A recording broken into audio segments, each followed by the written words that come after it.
to talk to you real quick about WooCommerce coupons. They're so easy to set up. Literally go over to WooCommerce, go to coupons, click add coupon.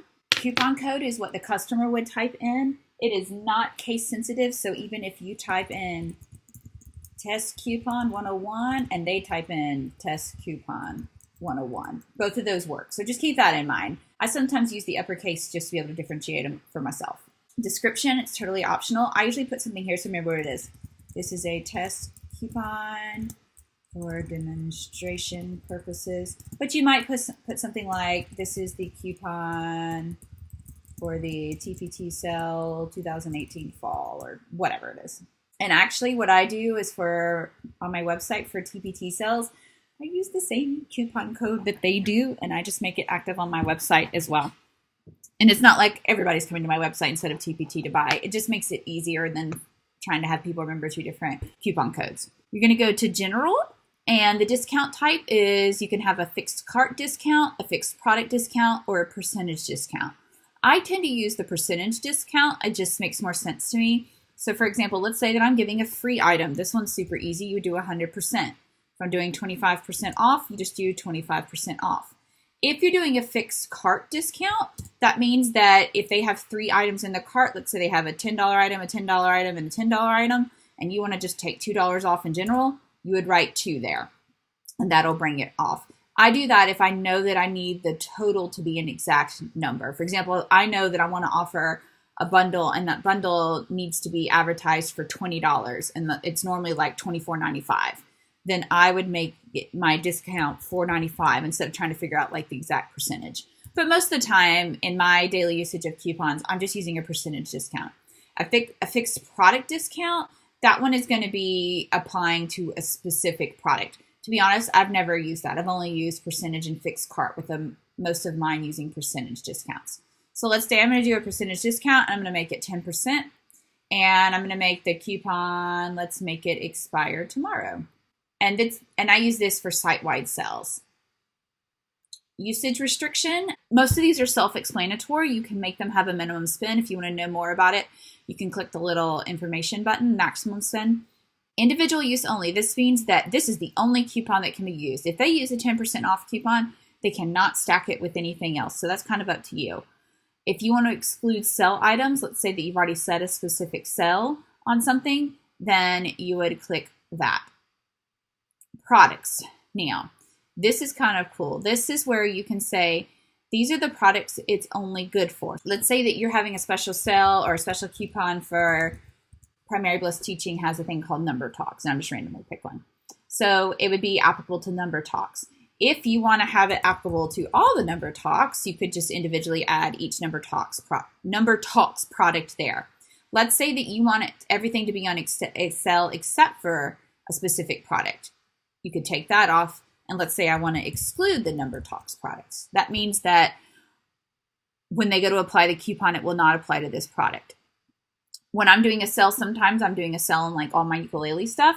So you might want to do a sale on your, I don't know, do you have a grade level? No. Let's say you're doing a sale on classroom decor. Any product that they add to the cart that's in the classroom decor, this coupon will be added to. You can also exclude categories that way. You can actually do a coupon for a specific email. So if you're trying to really make sure this person doesn't share it, you can put an email address in there. Let's say this coupon is just for me, then put the email there, and then no one else except me can use it. Usage limits. So limit per coupon.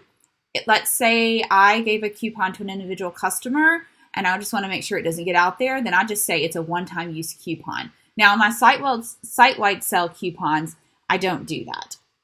I leave that as is.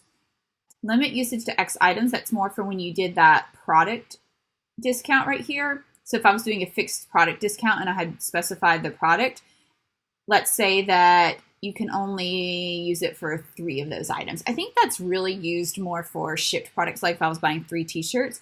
But if you find a way to use it, then awesome. I do use this sometimes, usage limit per user. For example, Primary Bliss Teaching, she has a special coupon code that gets 25% off their first purchase.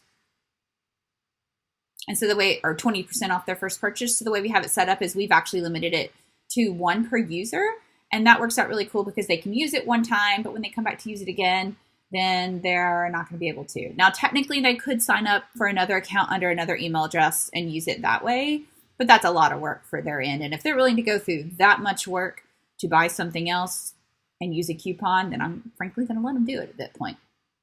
So that's with your basic coupon options installed. I do want to show you a few other things. Okay, I'm on my site now, and on my site and a couple other sites I manage, I use an extra extended coupon feature that plugin. It's free. It's by Soft79. You can simply add it by going up to Add New and add that plugin. And then when I go to add coupon on my site, most of it's going to look the same. Like I still have the fixed cart, the percentage. This one allows me free shipping because I do have some shipped items on my site. I have some hard goods. Under usage restrictions, it gives me just a little bit more options. So right here, I've got 2 products, a teacher packet and a student method book. So this coupon would be good for either the teacher packet or the student method book. But sometimes I've set up a coupon so that they need to buy everything. And so that's and, which means they have to add both the teacher packet and the student method book in order for the coupon to work. And same thing, I can exclude the products the same way, and you can do categories the same way. In addition, it adds an extra thing, matching products, like a minimum subtotal. For example, I sell picks, and if I wanted to add a special discount if they ordered 100 picks, then I could do, wow, they have to order 100 of those picks to get that discount. Under usage limits, that's pretty much the same thing. And there's a few other things that you can do on checkout. To be honest, I really haven't used any of these, but you could add a specific shipping method if they were doing it, a specific payment method. And same thing, allowed customers and user roles and whatnot. I don't really use that. The only thing that I've used it for is the and or. And this one also says you can do an auto coupon, which means if someone came to your site and didn't know about the coupon, but they met the requirements of this coupon, it would automatically apply the coupon. I don't really use that. I mean, I figure if they know about the coupon, great. But if they don't and are still willing to pay for it, then I kind of prefer that, to be honest.